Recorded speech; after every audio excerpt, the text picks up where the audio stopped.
Hello, everyone. Welcome back to a new episode on the podcast. Today I'm joined with Sid and from India today. And today I believe is my the first episode on the podcast from a guest from India. And it's going to be really cool. Just to get a bit of a perspective what it's like for like a Crohn's patient and a doctor from India because of course I imagine it's a little bit different between UK and India, how things are done, um, and all that kind of stuff. But Sid is a friend of Sam, who has been on the podcast as well. I think their episodes are released or going to be released a few weeks, or even maybe a week between the episodes. So that's nice. But yeah, Sid, it's great to have you on. I always say when I have a guest, I feel like I've already introduced yourself for you. But is there anything else that you want to add uh, to introduce yourself? I think you've pretty much covered most of it. But yeah, I've been a Crohn's patient much longer than I've been a doctor.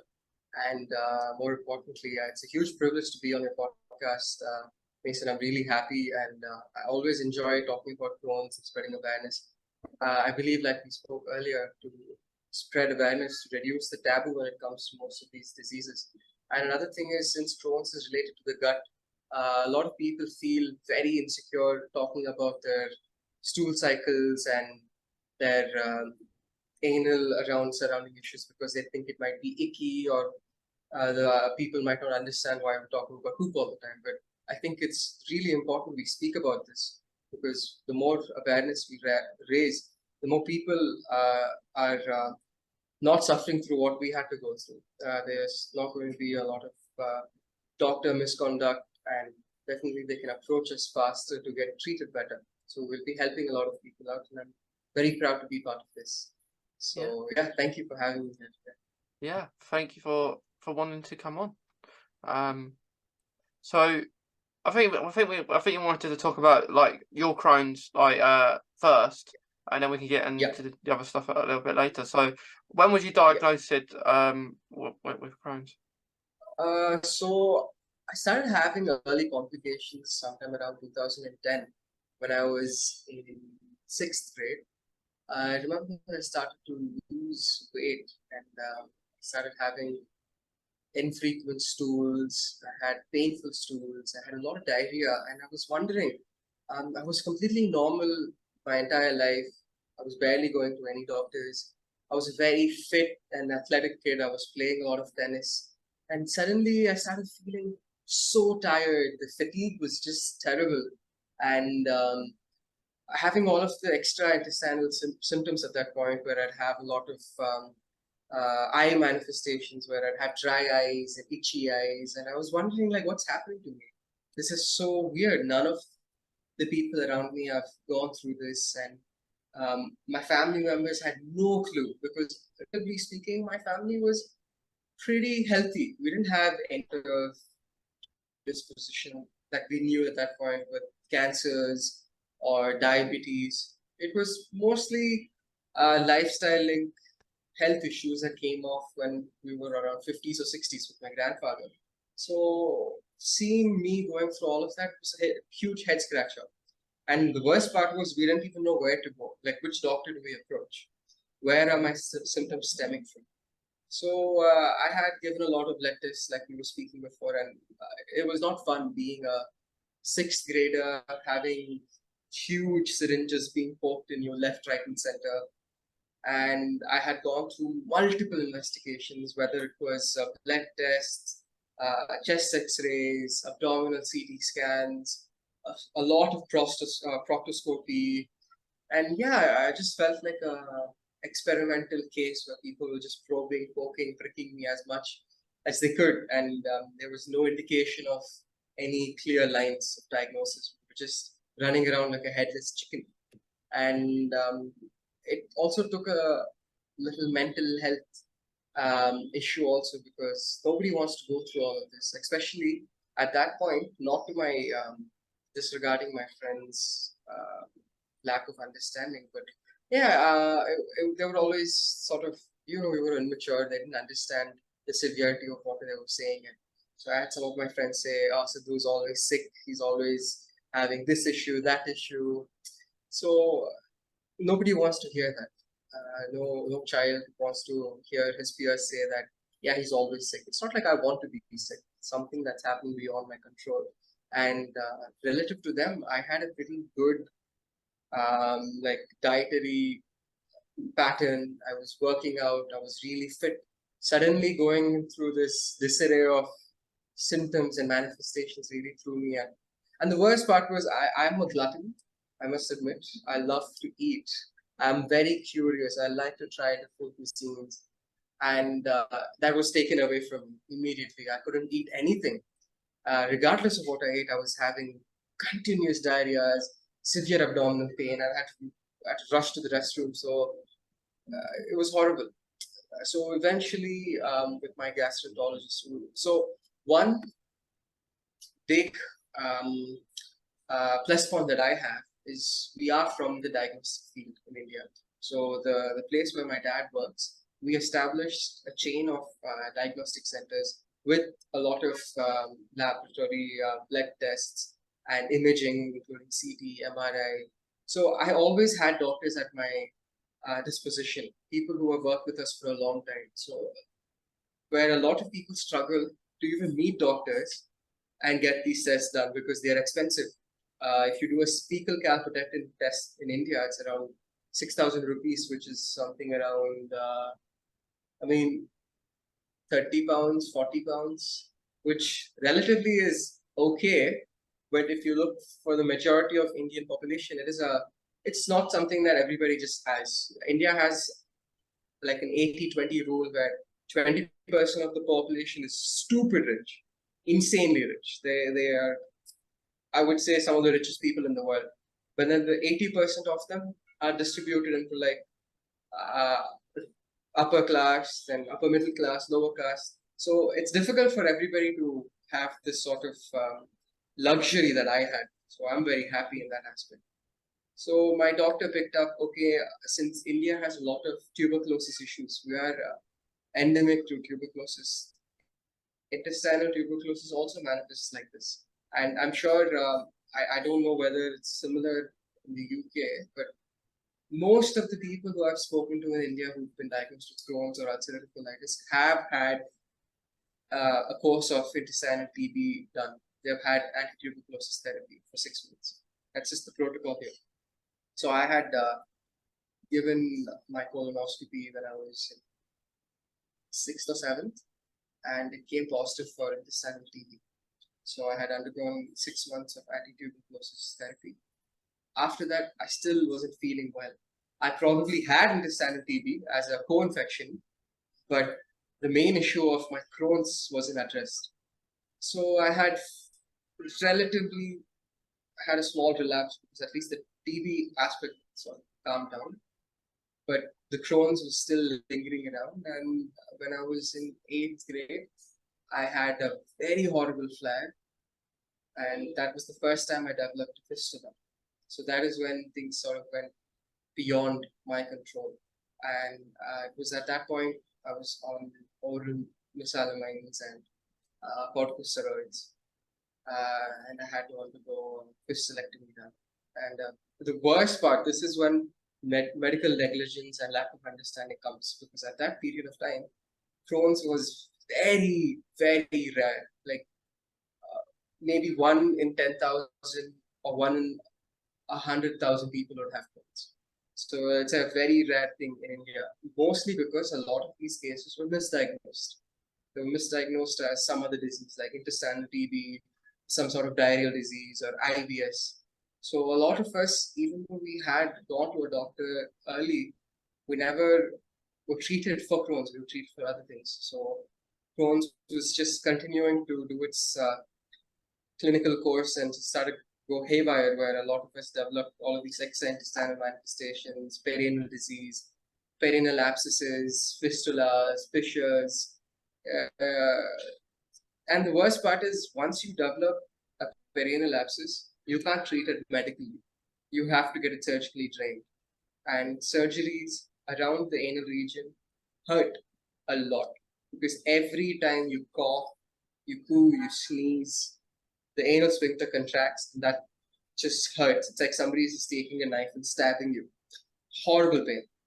And then you have complications post surgery because I had undergone this one spinal anesthesia. Spinal anesthesia is relatively safe, yeah, but I wasn't educated about the fact that I should keep my spine straight, I shouldn't move much. And then I just went home and I just started walking, and I remember specifically I had a drain from the tapping region, and I felt this headache. It was the worst headache of my life. I really felt like maybe I should just hang myself, kill myself, because I just couldn't take it anymore. The amount of pain that I was going through. I had severe photophobia. I was continuously vomiting. So I just shut myself in my room, already post-operation for my fistulectomy, where that I couldn't even pass stools properly. So all of this was going on. So I feel like as a doctor now, it's always important to educate the person about what their disease is and what are the post-surgical complications that we should expect, because these sort of things tell the patients that, okay, whatever is happening is normal and beyond that is not normal, that I have to come back. Patient education is a big thing, and I felt like when I was going through my flares at that point of time, I was not educated well enough. Maybe that would have helped me. So that's one of the reasons why I feel like it's really good to raise awareness. You know what to expect with the condition that you have. Even if your doctor doesn't have the time to sit and educate you, at least you can learn from other sources, other people who are suffering through it. So, so that's a small gist of it. So I'm just looking at my PowerPoint that I made. So an interesting thing for me was, you know what CRP is, right? C-reactive protein. Did you get that done? Yeah, I did. Yeah, I did get the celiac done. Yeah. Yeah. So C-reactive protein is one of an acute inflammatory reactors. So whenever your body has some sort of infection or inflammation, your CRP starts to go up. So whenever my Crohn's was progressively becoming more active, the flare becoming worse, my CRP used to go from the 10s to 20s, and the second it starts hitting the 30s mark, I develop a fistula. So that happened 3-4 times. So I know whenever now I screen myself regularly, if I feel a little bit tired, or if I feel like stool cycles are becoming a little bit like if I'm passing more diarrheal stools or the frequency is increased, I get a CRP done. So I keep myself in check like that. And recently, when I got a small screening done, it was slightly above what was recommended. So I started my cycling again. So this sort of thing only comes through proper education. When you pick up the symptoms early, you're able to diagnose yourself early. So I think that's something we should work on. Patient education is a very important thing. Yeah. So 2020 was the worst year for me. That was the most horrific flare that I had, because at that point, I don't know whether I can talk to you about legal cannabis use, because at one point I had sort of moved away from my traditional medication of mesalamines and corticosteroids, and I was just entering college. So at that point, I was introduced to pot, and surprisingly, pot helped me tremendously. Like I had my stool frequency come down, and the abdominal pain came down a lot, and I just had so much more energy. And luckily for me, at India at that point, they had legalized medical endogenous this CBD use. So I used to order CBD capsules and pills, and I was on it for 3 years. I was completely off my regular medication, and I felt alive. Like honestly, I felt so good. But unfortunately, I felt too good that I kind of forgot that I had Crohn's. So I started to not take my medication properly. I became a defaulter. I kind of forgot that even though pot was supposed to be something where you have fun and you just chill, but I kind of forgot that it was really helping me medically also. So when I started to default from my regular schedule, I started to have sharp pain around the anal region. Then I realized, no, I have been too careless. When I got my blood check done, it was CRP was 32. I got a fistulogram done and a MRI fistulogram, and yeah, I had a lot of tracts and a perennial abscess going. So I kind of was careless. So that's also one thing we have to realize, that Crohn's is a chronic condition. It comes and goes. You have to be smarter than it to realize that, okay, it is going to come back to me at any point of time, regardless of how well I take my medicines, how strictly I follow my diet, how much I work out. Crohn's can just pop up flare at any time. So I wish I had been more vigilant at that point, but I wasn't. And that was the time none of my regular medications were working either. My mesalamides were not working, corticosteroids weren't working. So I was sort of pushed to a corner. And for the first time in my life, I started azathioprine. And I was 22 at that point. And the worst part was azathioprine backfired. And I had something called gastroduodenitis. So I had basically my stomach, the exit point close up completely. I had uncontrollable vomiting, and I had to be rushed to the emergency room, where at that point, Corona was also going like haywire. COVID was a big thing. At India, 2020 at that point, COVID started peaking. So I had to get a lot of radiation exposure. I got my lungs screened for COVID, and I got my abdominal Crohn's scanning done. So I spent 7 days in the hospital there, and unfortunately picked up Crohn's also. This Corona also. I came back home and I had COVID with a fistula, Crohn's flaring, and a perennial abscess. So I was just like, this is hell. This is the worst, because at least one supportive factor I have are my family. Because whatever flare I go through, my parents have always been very supportive. So that luckily allowed me to push through.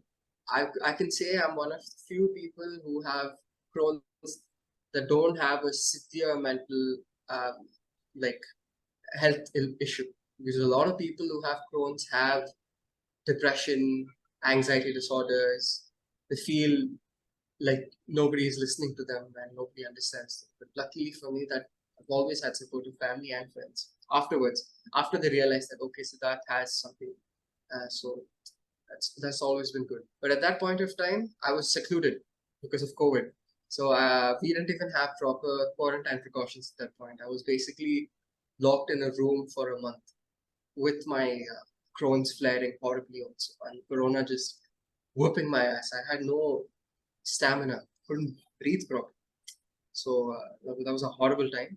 And luckily, I couldn't continue with the azathioprine also, because I was one of the few people who didn't have an enzyme in their body that metabolizes mercaptocurone medication.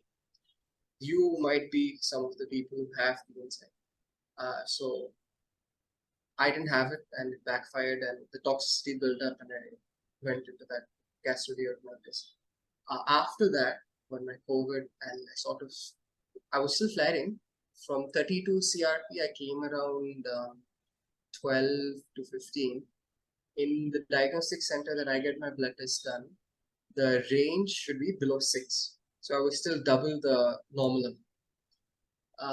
And nothing I was doing was helping. So I took a different approach. I went to this Ayurvedic clinic in Kerala, which is one of the South Indian states. So Ayurveda is an ancient Indian medical practice, and it's really gaslighted by Western medicine, even in India, because I practice basically Western medicine, right? A lot of people think Ayurveda is just bogus, and it's just people that are giving them a lot of heavy metals and crack medicines and herbs trying to treat them. But honestly, when I was pushed to that corner, I really could take whatever help I could get. I didn't want to be that person who'd be like, yeah, this is crap.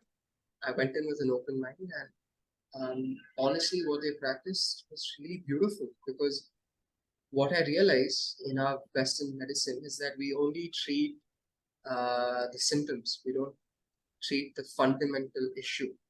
When you have a cold, you get a medicine for cold. When you have diarrhea, you get an anti-diarrheal medication.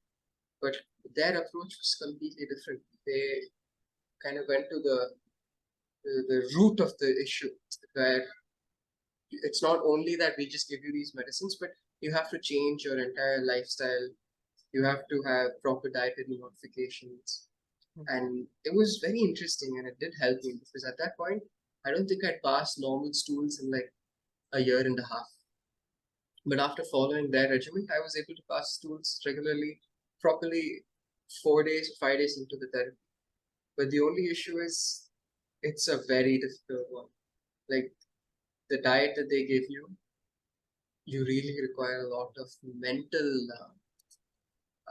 power. Just eating boiled vegetables for 70 days without anything else is insane. Like, because of the extreme situations I was pushed in, I did it. But I don't think any other person who's like a normal person who doesn't have any health issues can put themselves through that. No.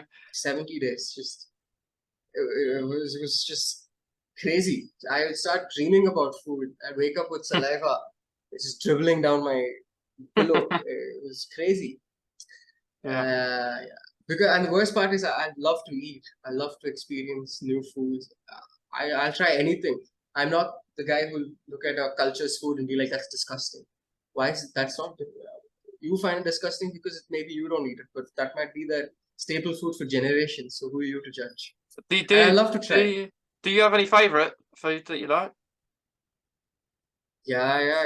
If you ever come to India, and I was asking Sam to come to India for a long time, because basically I could speed run her entire investigations and treatment and everything, because we have a lot of good doctors here and are well connected in India.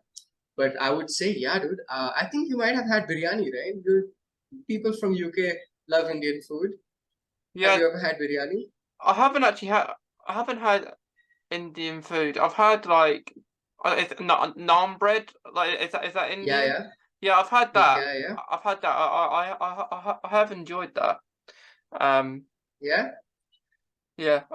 I'd have that with a curry sometimes. Yeah.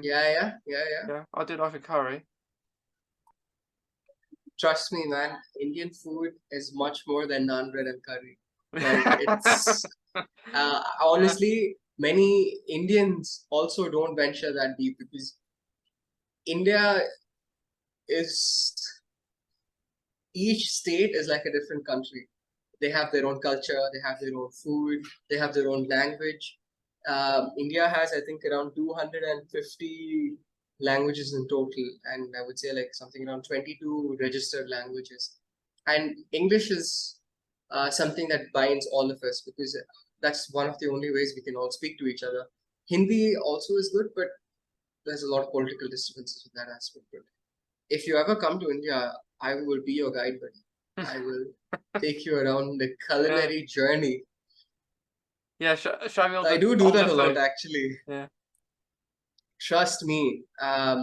Like, my sister's ex-boyfriend was a German, and I bumped into him in one of my travels. So I just took him home to Hyderabad, and we just explored. Like, he loves the food in Hyderabad. We have a lot of great Mughal Persian influence. So the food is very fragrant, and it's rich, and man, so succulent, like the biryani, the way they layer the food, and all the beautiful gravies, and I love it, dude.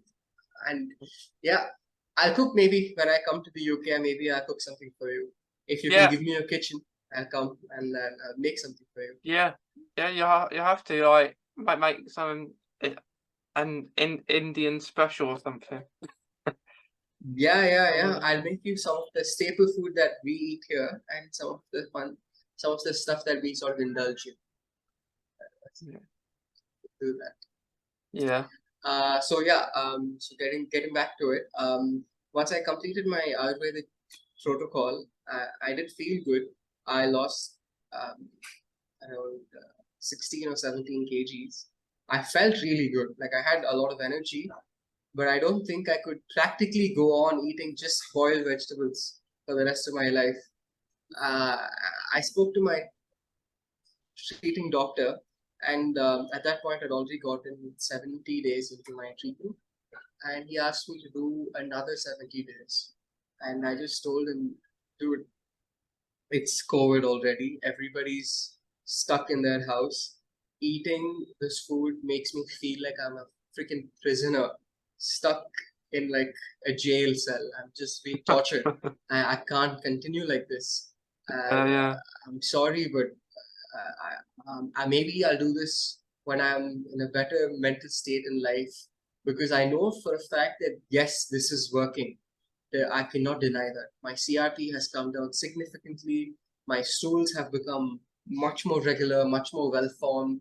I have a lot of energy. I can't dispute these medical facts.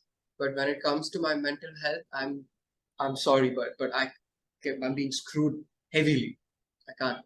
So at that point, I started going on my mesalamines again, and unfortunately, it just plateaued at around 20. It sort of gone back to a mild flare and stayed at 20, which 20 is a moderate level.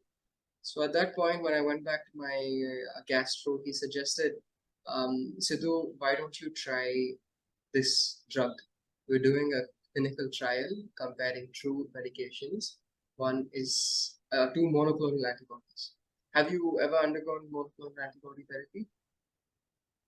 No, I have had like when I was diagnosed, I was just like what they gave me was a like there wasn't much like we were saying before, like there wasn't much like they wouldn't tell you much about it. They would just say you're diagnosed, go home with this diet leaflet. Which was like you, when I was really poorly, I could only eat certain things. So I Mm. lived on chicken. So I had chicken all the time. Even though I was still in pain, I had chicken and some of these like small sweets. I could eat them, and I can't have. I before Crohn's, I would love spicy food. I would get a kebab and I put all the spicy sauce, chili sauce, over it all. And I would like to say, I don't know, people would think I'm crazy, but I would like to say the feeling of it to have a drink every few seconds. Um, and then in the morning, not very friendly, but I'd have all that kind of stuff. But now, spicy food is a trigger for me. So if I have a curry, I'll have not not like no spice. I have some spice, but just little. And then so I lived on that for a while, and then I couldn't live like this forever. There had to be a time where I could eat stuff I want because, like you, I love food as well.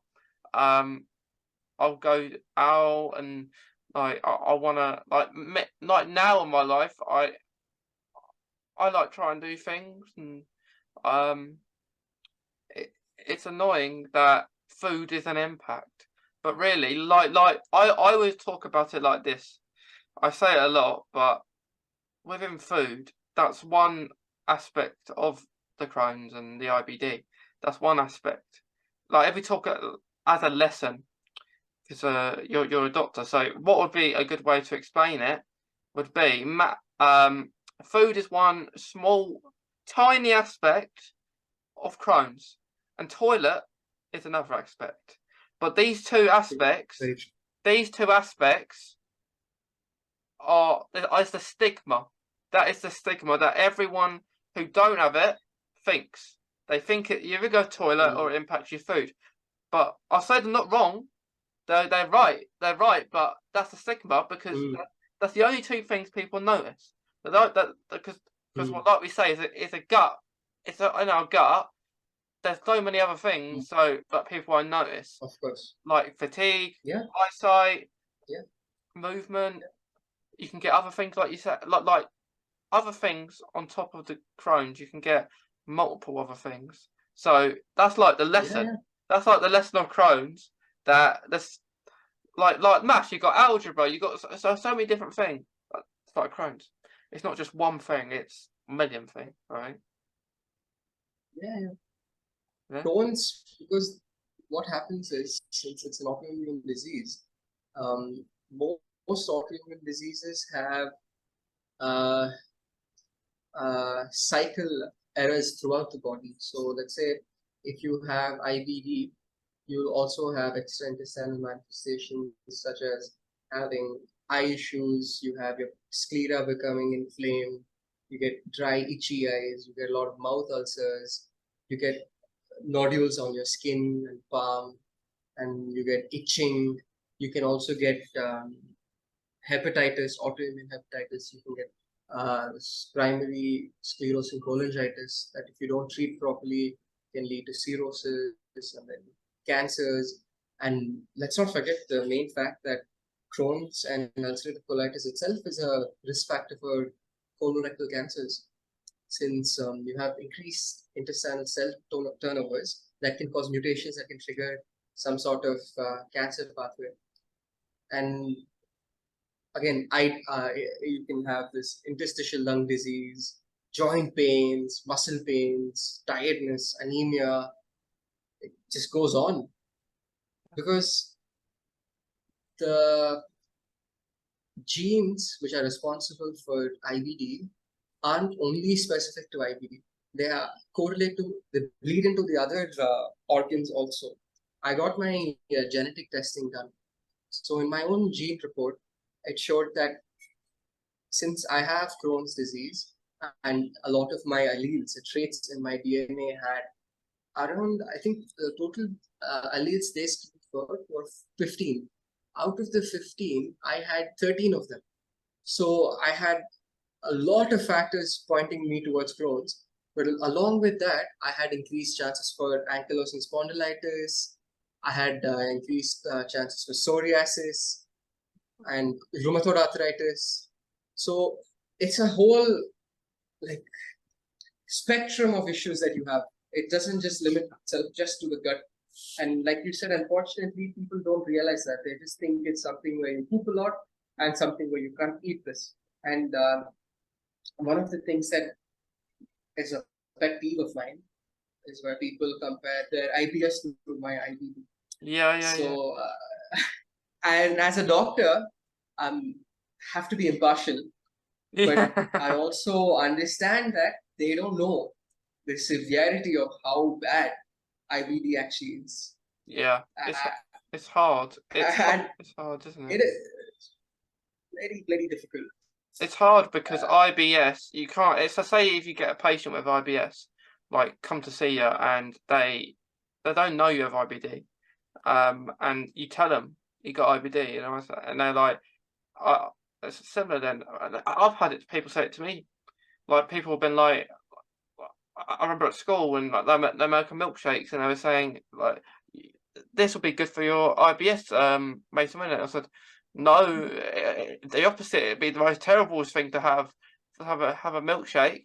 But saying that, they don't know, and it's hard because IBS and IBD have they are similar in ways, but they are different.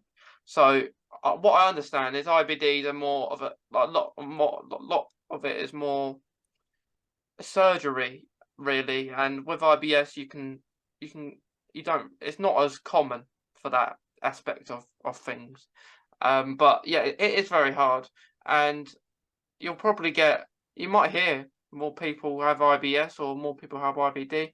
But I think it's just about how much they know, isn't it? And it is hard.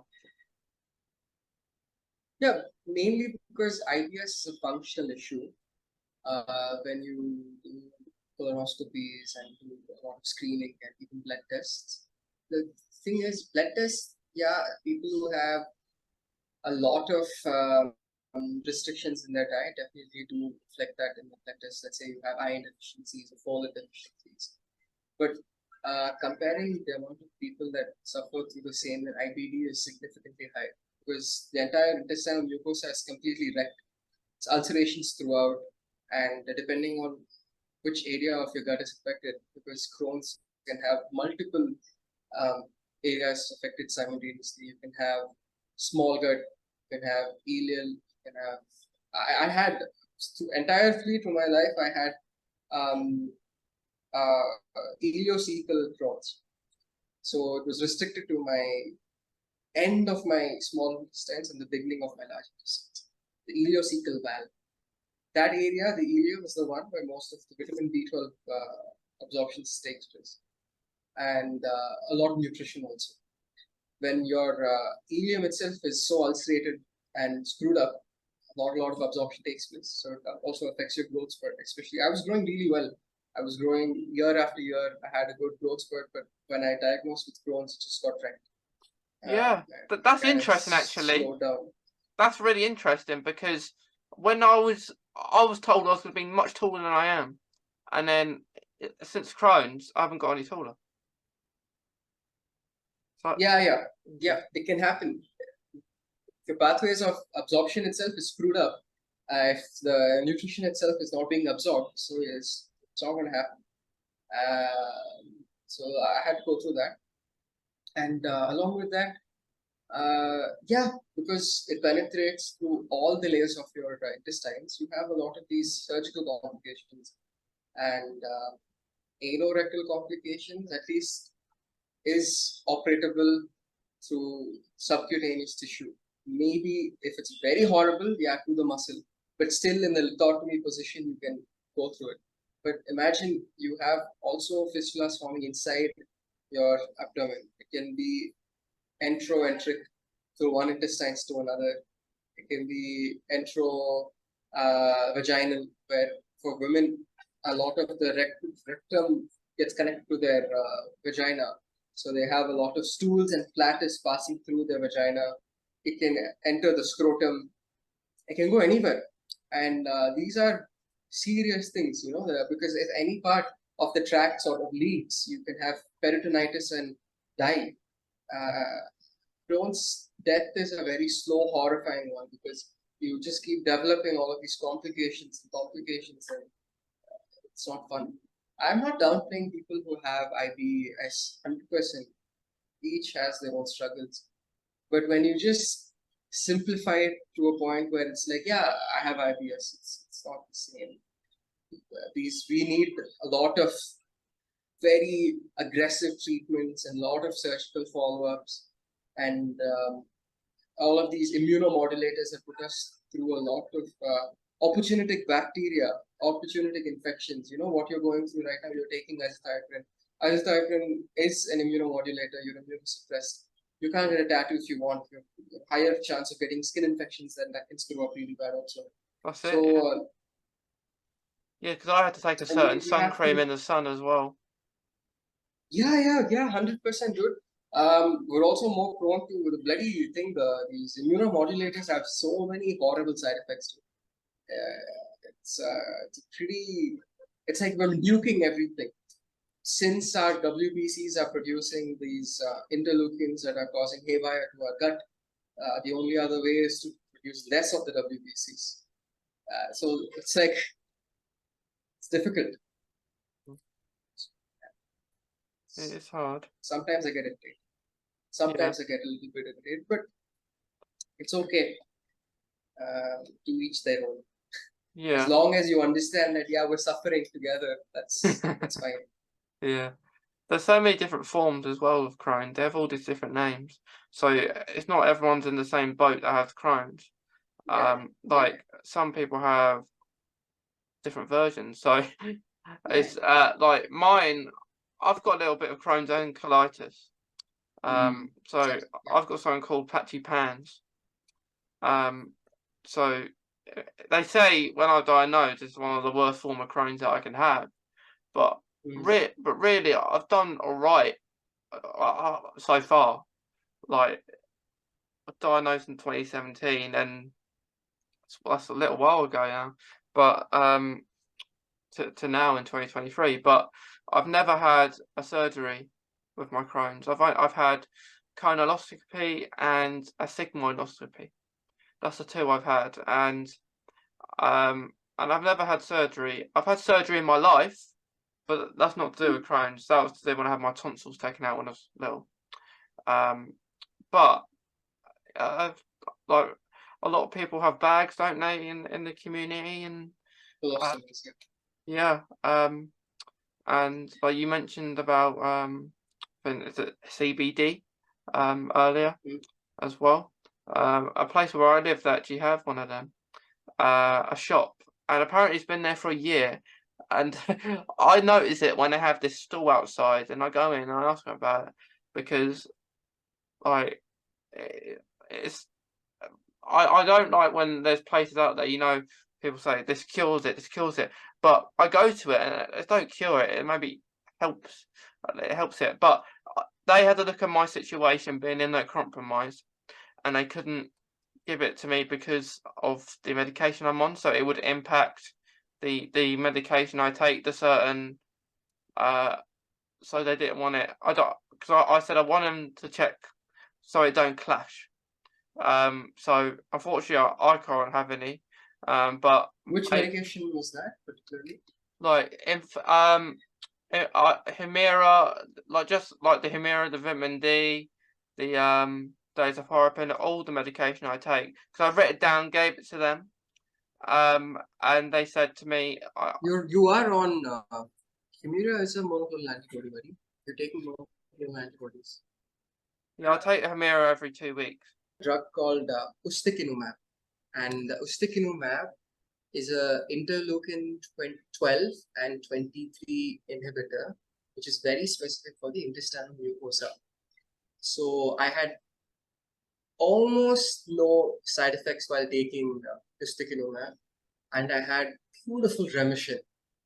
Even now, in the current situation I'm in, I would suggest it. You can have a couple of top-ups of this ustekinumab, since it's such a beautiful drug.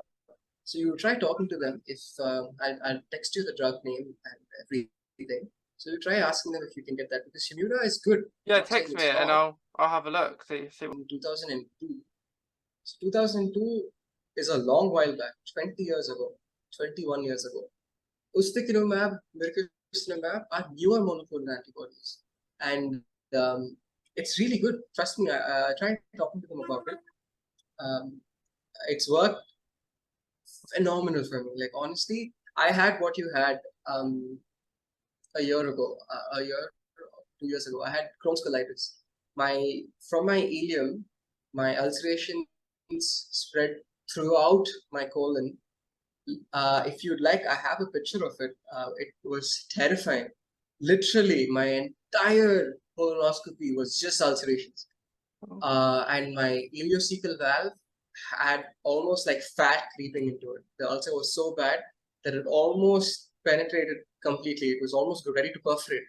It was that bad. I had my omentum sort of protect the intestines, fat creeping happen along it, so that even if the ulcerations did happen, I had some other layer to just be a barrier between my peritoneum and my intestines.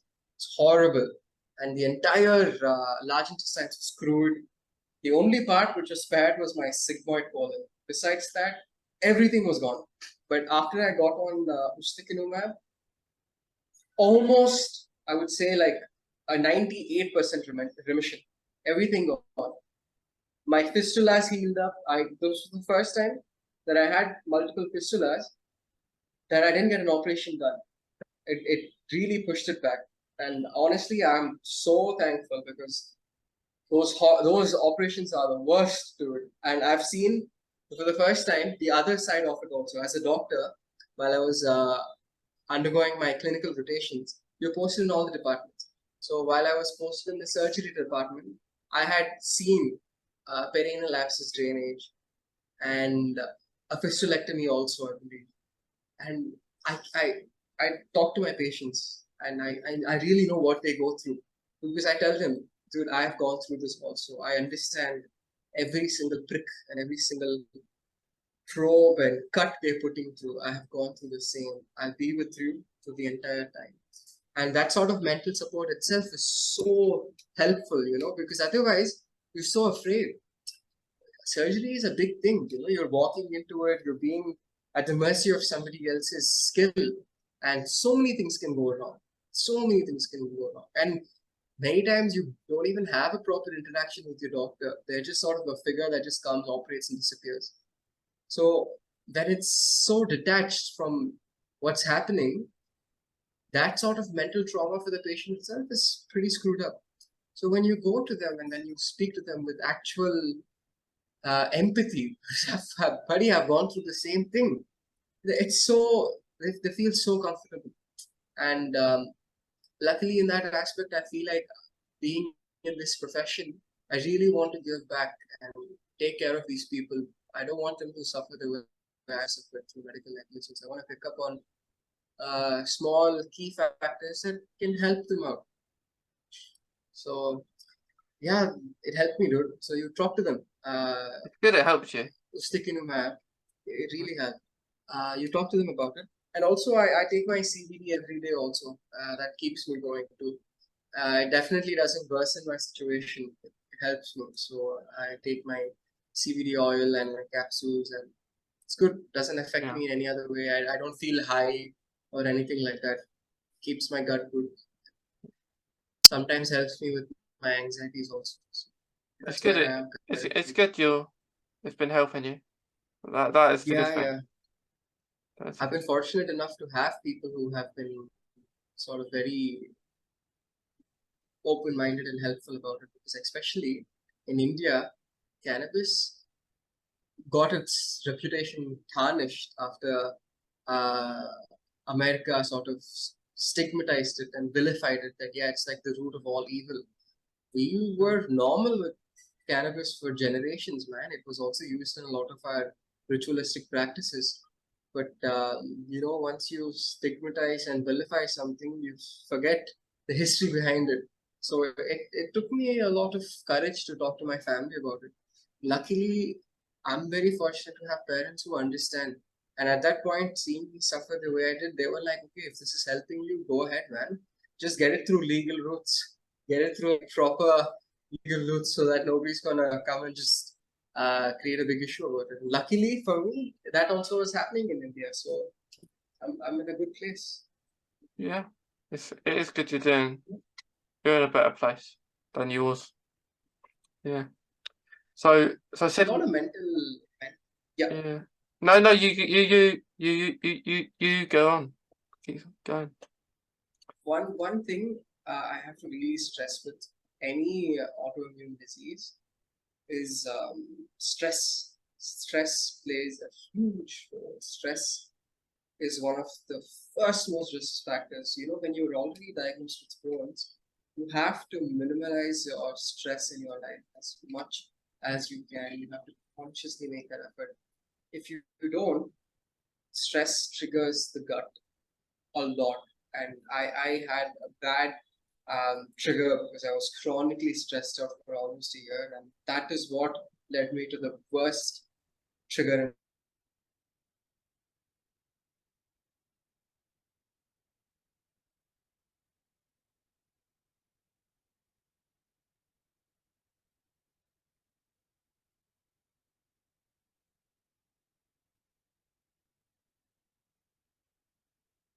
You have to keep your stress low. You need to talk to me about it. Tell them that this is a big factor that they need to understand. They have to consciously help you with also.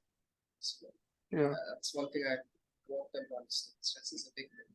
Stress is a massive thing because, like, when you're in pain, you're gonna be stressed.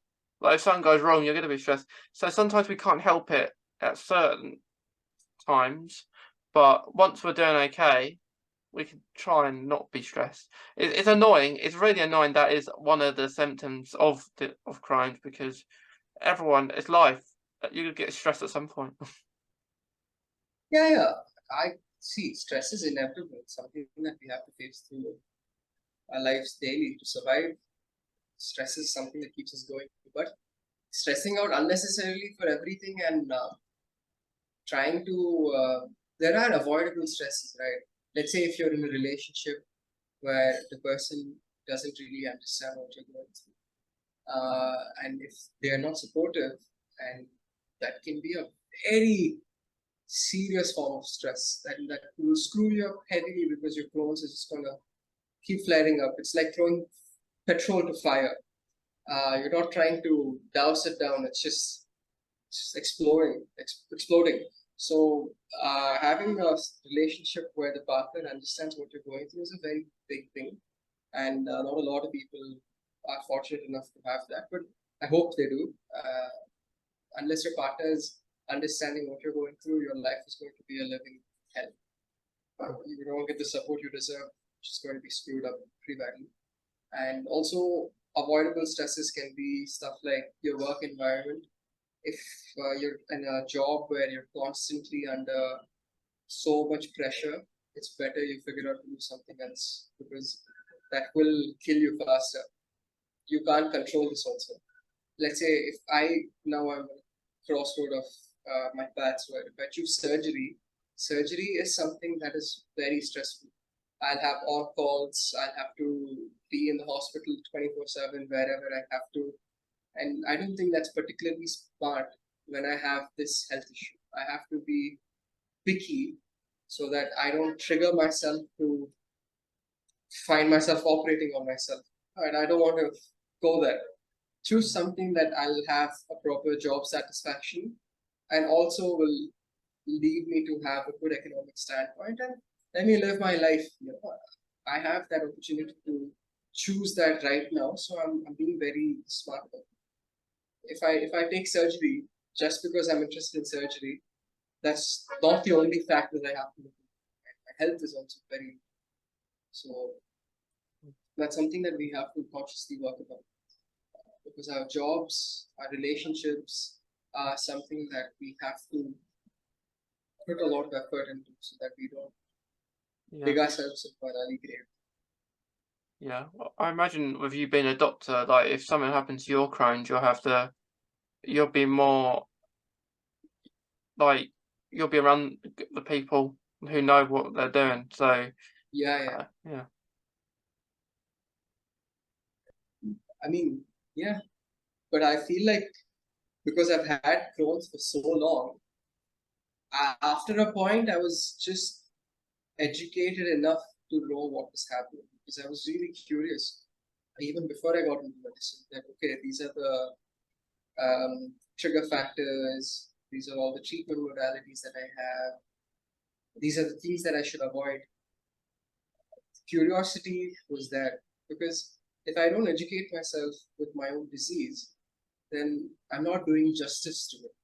I'm just going to keep hurting myself unknowingly, and then the cycle keeps continuing. I have to go to the doctor, it gives me new medication, I suffer through the side effects, I feel okay, and then I start living my life as I'm completely normal, and then I do something else to trigger myself. So when I know that, okay, there are these avoidable triggers, I have to be better than that. I need to have some sort of mental ability to, okay, be like, see, man, this is a momentarily high pleasure that you're getting, but you're going to suffer. And I'm not perfect, man. I get a little carried away, and definitely that does bite me in the back, literally. So have to be better. Need to yeah, realize that these momentary highs are not worth the suffering that comes with it for weeks and months and even years sometimes. So yeah, we have to channel our mind. Any of this, that is something that's going to be with you for a long time. It's part of my entity now. It's something that I live with every day. Every time I eat food, I have to think about how it is to go to the restroom. It's such a horrible thing. How many people who are around us have to think like that? They can eat whatever they want, and be fine. Every time I put something, I have to think, man, how is this going to affect me later? Like, is this going to screw me up? Am I going to get a very painful shit? Am I going to suffer for a while after that? I don't want to be in that situation, but I am. So I just have to own up to it. And there are some days where I feel very defeated. I feel like, why is it me? Why me? Everybody Exactly. goes through that. Why me? Yeah. Why? Yeah. It happens like every time something goes wrong, you're gonna say that like, and then you sometimes say like have to repeat ourselves all the time, explain it over and over again. Um, and sometimes people still don't get. So it's hard. It's hard, but we we, we must be. Well, there must be a reason why they do pick us. Or whoever picked us to have this, there must be a reason behind it why we are those people. See, I wish I had a sort of superstitious belief, but unfortunately, I'm an atheist as well. So I don't have that backbone where I can be like, okay, maybe God has a plan for me. I just look at things the way they are, and the fact that I have this is fine. Okay, I somewhere along the line during my parents' genome sort of linking in with each other, they sort of gave the traits which screwed up and got me Crohn's. And that's a fact I need to live with. The thing that I can do coming forward is I don't allow my child to suffer the way I'm suffering. Mm. So if I'm going to have a child, sometimes I feel like maybe I shouldn't bring a child with this terrible disease into the world. Maybe I'll adopt, bring in a new gene pool so I can save them from this trauma that we suffer through, because only we understand what we're going through. It's very difficult for the rest of them to understand. But then, luckily, now we have screening modalities. We can do pre-consensual genetic screening. We can do chorioamniotic screening and take placental screening. So we can figure out a way to have our own genomes pass through our time, because that's the only thing that is left of us, our children, right?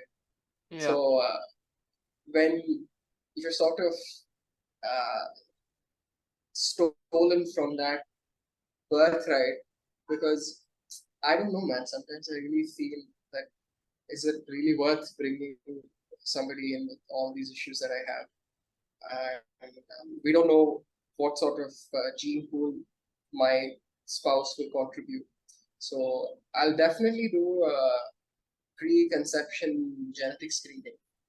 That's the way to go, because only then you can be smart enough to bring your child into a place where, okay, fine, he's okay. He's not going to suffer the way I'm going to suffer. Yeah. You do think like that because like maybe I think late last year or yeah, it might be the year before. I had someone on who's about having a kid, and she is the mum and the dad are both they both have Crohn's. I think Crohn's and colitis. Mm. And I asked them, "Are you fearful that they could get Crohn's?" Because like none of my family have Crohn's, none. But in the family, bowel conditions or bowel cancer is a thing. Like a lot of people Mm. have bowel like I think my granddad had it and like would die from that kind of stuff. So maybe that's how perhaps I got it. But I don't. I always say I feel like I got it younger than I got it because I was about 16, 17 when I was diagnosed. But I always bring up this situation when I was younger. Um, I had biscotti bolognese, and I loved biscotti bolognese when I was younger. It was that go-to meal I would always go to. But this one time my gut didn't do it. I couldn't eat it. I was about to be sick. I felt like every time I had a mouthful when I was older, I would feel like I was going to vomit. Like, and I used to love that. And I don't know if that's got anything to do with eventually getting a diagnosis with Crohn's when I was younger. This is canned food. Um, no, it had like it's not that much different to meatballs, really, is it? Basically, bolognese and Yeah, but it depends on what sort of preservatives are present in it. Mm. Was the sauce freshly made? Is the meat processed? Because one Uh, of the risk factors are having foods rich in food preservatives, all these nitrites and salts they add to preserve food can irritate the bowels to predispose us. See, what would have happened is, this is my scenario. I had the genetic predisposition in my DNA. That's a fact. But when it started to present itself was after I put my entire head into the stagnant water. So I swallowed some of this water, and this is one of the leading hypotheses of the initial Crohn's trigger. Uh, there's something called Mycobacterium avium paratuberculosis complex, MAP complex. So this causes something called leaky gut syndrome. This bacteria enters into the gut, penetrates into the intestines, and disrupts the normal structure there. This itself doesn't cause the Crohn's hyper-triggering reaction, but what happens is it leads way to other bacteria, whatever's present in our gut already, E. coli, and you have other enteroфecal bacteria.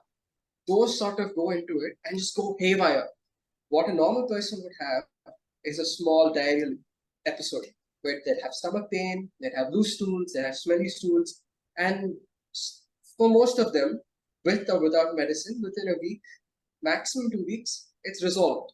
It's done. But what happens with people who have genetic predisposition to Crohn's, that sort of hyper-reactive reaction continues forever. They form these hard granulomas called non-caseating granulomas, and that just continues forever. So there's an initial trigger. It could be this bacteria that I swallowed, it could be the processed food that you might have had, yeah. and whatever genetic predisposition we have, at some point of time, those genes sort of activate, and then we suffer. Yeah. It is annoying, isn't it? Because it does happen to the food that we like and we change. But that is we bring back the stigma around the food, because some of us can have vegetables, some of us can't. Some of us Exactly. we might go to so-called rubbish food. Correct. It's not so-called rubbish food to us. It's different. Exactly. It works Yeah. different. So say I like strawberries. But that is a so-called good food, but someone who has Crohn's, maybe the food that they can't eat. Yeah. The diet what we have to follow is highly individualized to our own capabilities of tolerating it.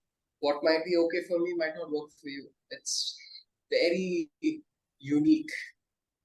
But I'll tell you what, you should start including good probiotics in your diet. What I do every day, I have something called kefir.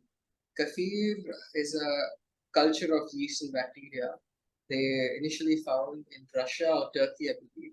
So these grains ferment milk, and this milk is completely full of all these probiotics and a lot of vitamin B12, D, and good array of nutrition.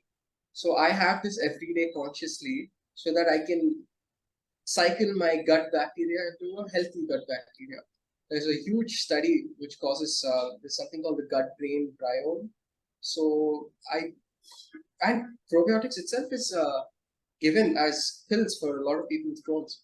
So instead of having pills, because these are lab cultures grown in mass production, why don't you make some of your own probiotics at home? Maybe start kombucha culture or do this kefir culture. You can do lacto cultures with pickles, just cut up some carrots or whatever is comfortable for you to tolerate and leave it to lacto ferment. Have that. Include some probiotic daily. It'll be really, really good for you. Hmm. Yeah. I want you to come to England now. Yeah. Yeah. Start a small kefir and kombucha culture in your thing. We can call it the fermentation station. Yeah. Yeah. Yeah. That is Yeah, that dude. is. Yeah. No, see, we have to also try other things. It's not only the medicines that they prescribe us. You can get a little creative, see what works for you. Try different diets, try including some probiotics, do some exercise, maybe do some yoga. There are a lot of yoga that's supposedly really good for the gut. We can be a little bit explorative. Exercise. Like really, if I really want to do it, like, you know, like I physically get fatigued and tired. So my joints, I had all joint problems before I was diagnosed with Crohn's. So I used to go to like therapy sessions where you do different exercises and stuff. But so what would happen if I did, say, football? I'll do my hardest and then I won't be able to walk for days. Like for at least a week. Like I did it a month or two ago, and I did it, and I was about to go on holiday a week later, and luckily it was a week later because I wouldn't be able to walk because I get all bruises and blisters when I'm doing it, and I guess it just isn't built for me, so I have to do other stuff. Why not yoga? There's not a lot of movement in yoga. It's about stationary and stretching. Maybe. I'll send you some stuff, man. I'll just send you all of the tips and tricks I've picked up in my 14 years of having Crohn's disease. Yeah. Maybe one might work for you. Maybe not all, maybe one works. But at least that's good. Yeah, you'll be sending me lots of stuff, won't you? Yeah. Yeah. Yeah, definitely. But so before we finish, Sid, is there any advice that you want to give, like from your experience being like a doctor and all your personal experience? I would say don't disregard any of the symptoms your body is trying to tell you. Don't ignore. Don't just think that it's okay, it's just going to get better on its own. Because the longer you wait, the more severe your medications and possibility of you having surgeries are. And since you live in the UK and it's part of your health system, you can always go and approach GP and talk to them that yes, I'm feeling a little bit more sick, I feel more fatigued, and you should always get a routine checkup done. It's not worth ignoring symptoms. It's not worth being aloof of the disease you have. Try to make a conscious effort and try to avoid unnecessary stress in your life and just live a good life. People with Crohn's, if we take care of ourselves properly, we can probably outlive the general population because we try to avoid all of these crappy food with high cholesterol and a lot of smoking and drinking, because obviously if we do that we are going to dig ourselves into an early grave. So if you can find the proper balance, we can be happy. And I want them to realize that they're not alone. That's the main thing. In this community, it's a beautiful community of people all around the world. And the fact that we have something that unifies us together, regardless of our age and culture and race or whatever, we're all going through this together. So you will always find support. Don't feel that you're alone and you're suffering in silence. You heard, and we're here to help you. Yeah. So, Yeah. Thanks, Sid. And yeah, like you say, don't suffer in silence. Love food, or try and love food. Let's say, like, eventually you will. Like, it may not be at the start, and then you'll be like saying food, glorious food, and trying all new things. And but yeah. I look forward to when you come to the UK one day. yeah, definitely. Yeah. I will. I Yeah, am. you will. I'm Yeah, you going are. to. You are I going will to. do it. Yeah. Yes. Yeah. We picked a good time to do this, so it's all ready for you to come down to Yeah, I UK. already have 2 friends in the UK. I have Sam and I have you, so I'm set. Yeah, you have 2 friends, and like you're the only. I'd say my only Indian friend, so it works out, doesn't it? Yeah, it's good, man. Yeah, it's better to have a little group of friends, I think, than lots. Yeah. No, that's true, man. Having a good couple of friends is much better than having hundreds of friends.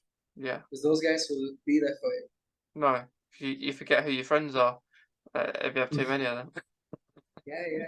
definitely. But thanks, Sid. I'm glad that you've enjoyed it and you shared your story and being a doctor as well. So my last question, actually, I was just curious. So you was diagnosed in 2010. When did you decide to? When was you? When did you become a doctor then? Um, I started my medical school in 2016. So okay. 6 years after. So it's 6 years So after. I was started my Crohn's medication and everything when I was around 12 years old, and 18 was when I started med school. 18. Okay. Yeah, Uh, I felt like I like science. I'm suffering, and I don't want other people to suffer the way I have. So it seems like the most logical option. yeah. All about raising awareness and trying to help people. And that's the reason that you decided to be a doctor, so you can help other people because you have it yourself. Yeah. Yeah, that's a good way. You don't see people. It's more common now, I think, that people want to be more have jobs like that. You know, like want to be more involved in it. And I think it's definitely improved since 2010, hasn't it? Since you got diagnosed, like the Yeah, definitely. like Crohn's and everything. But I I yeah, feel like I've had a lot of different challenges I have put up through ever since I was a child, because I grew up dyslexic also. So there were a lot of different hardships and struggles I had to overcome. So maybe because of that, I've always been somebody who's very compassionate since from a very early age. I bloody couldn't read, couldn't write. mm, So, you know, when you're like in preschool and you have this issue, I kind of felt like I realized a lot of things much early on, that yeah, maybe there are other people who are also suffering. It's not only me. Only when you go through some sort of suffering or like emotional journey in your life, if something's a big uh, milestone, you realize that yeah, maybe uh, they a little bit worse than it actually is. Try to be as compassionate and helpful as I can. And being dyslexic, and a few years after that, being diagnosed with Crohn's. So it was like one struggle after the other. But yeah. luckily, I was able to overcome them and still keep a good mental perspective with the way I live my life. I feel like I'm a very happy-go-lucky. Okay, if I have a flare, I have a flare. So like, what can I do about it? Yeah, I'm dyslexic. I have some spelling issues, but I'll try to work a little bit harder. Live my It's life the best as I can. it's okay to be dyslexic, and there's not. I think with dyslexia, I think there does definitely needs to be more of recognition of it and awareness of it because there's Yeah, definitely not. I know very few people. Like my mum has dyslexia, but I know very few people that have it, and I'm always having to help with spellings and like stuff like that. Because you'll find that you won't just have Crohn's, you have something else. That probably ain't dyslexia ain't a disease. That's where a different type of stigma is here for a whole different podcast. But like you have, yeah, yeah, yeah. like with autism, it's the same thing. People will Yep. think that's a disease, but it's not. So, like I have autism. You could say asthma and Crohn's, but you'll find I know a couple people that have Crohn's and autism. Person reached out to me the other day, said they have ulcerative colitis and autism. So it's nice. It's not nice out in general to have the Crohn's, but it's nice to have no other people out there have it too. Yeah, Yeah. Um, but thanks, Sid. I'm glad that you come on again. yeah, dude, come Yeah, on, man. I feel yeah, like I was just chatting with a buddy. It's nice. yeah. You've done really well, and I'm glad that you've come on and that Sam sort of told me about you. Said She's a yeah, sweetheart, bro. I haven't caught up with her in a long time. I feel like it's long overdue. I should yeah. catch up. She said that you was a funny guy. Yeah, yeah. I was super. I had a lot of jokes up my sleeve back then. Um, full-blown exam preparation mode. So in the back of my mind, I'm just like, oh, I have to complete reading ortho today, and I have to do questions, and Yeah. at that point, I was just chilling because I was home and it was COVID, and I'd just gotten a little better. So I was just like, Yeah. it's damn peaceful. Do you have any jokes to share? Jokes. I don't know whether I don't have like jokes as such. It's more like things I just say impromptu in like a situation. I just maybe like reel in something. It's very spontaneous, but maybe I'll prepare something next time. Yeah, next time. Yeah.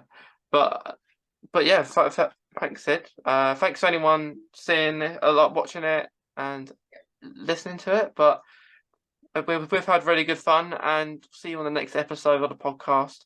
But thank you again, Sid, for coming on. Yeah, thank you, buddy. Thank you for having me.